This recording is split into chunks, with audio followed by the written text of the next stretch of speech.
Okay, we're going to make an attempt to show you how to run the ProMaster Fine Gold Recovery Sluice, commonly known as the ProMaster Micro Sluice.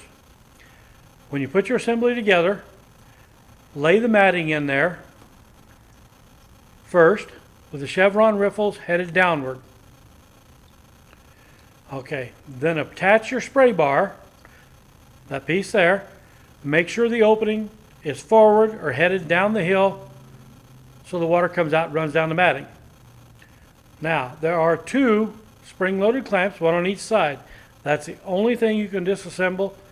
The other thing, the pump, which is a 110-volt pump, has an adjustable valve on it. You'll see it on the bottom. Turn it to the left counterclockwise so it's running slow. Any material you put in this has to be screened through at least a number 30 screen. That is a number 30 screen, rather hard to see. We've already pre-screened some into a bucket. When you store your material, store it wet. Do not ever try to run dry material in this machine. David, go Cindy, put on some water for us. Let's talk about the water as it comes in. You'll notice when it's running, the majority of the water runs down the center of the riffles. When you put material on the base at the top, right there, it'll spread the water out. Everything kind of goes toward the center. Therefore, you do not have to worry about being perfectly level, such as some of the other fine gold recovery devices in the market. Now, he'll take a scoop full of material. Okay, dump a little bit of water, that's okay.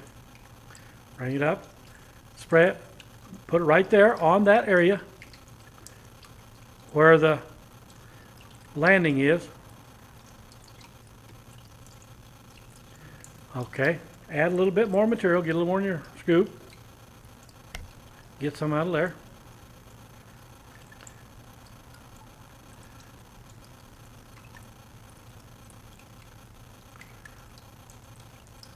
Let's get one more scoop of material. You can go through a 5-gallon bucket in probably about 45 minutes. You notice the material always heads toward the center of the riffles. I'm going to zoom in there a little bit. Having done that, let's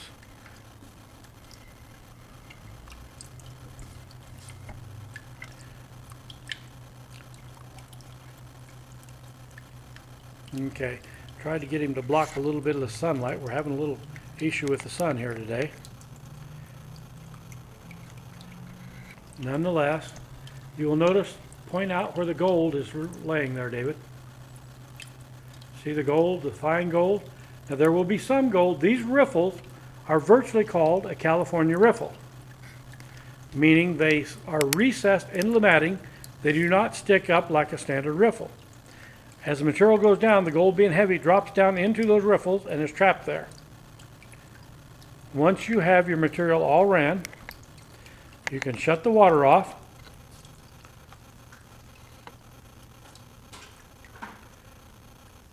Now we're going to take a look at that gold while the water is not running. Now this was made to recover fine gold. You see the gold down in the riffles there? The farther down you go, the less gold there will be. Most of it get caught in the first 4 riffles. If you're getting it in the 5th one or down in the bottom one, you obviously are running it too fast, too much water. If you ever need assistance, feel free to call the factory, 1-800-722-6463.